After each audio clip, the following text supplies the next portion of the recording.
luqadeena afka hooye ay zuuli rabto taasna waxaa u sabab ah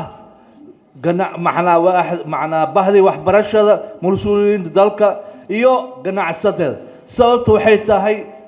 barnaamij kasta ama boor kasta ay qabaan ama wax ay samaynayaan waxay ku qoraan luqada shisheeye ingiriiska maxaa u diiday in luqadeena hooye ee soomaaliga ay kow u dhigi waayeen midda labaadna ay ka dhigi lahaayeen ingiriis sababta maxay tahay ujeeddada ay ka leeyihiin luqada ingiriiska ama shisheeya ay buunbuuniya ay luqadeena hoos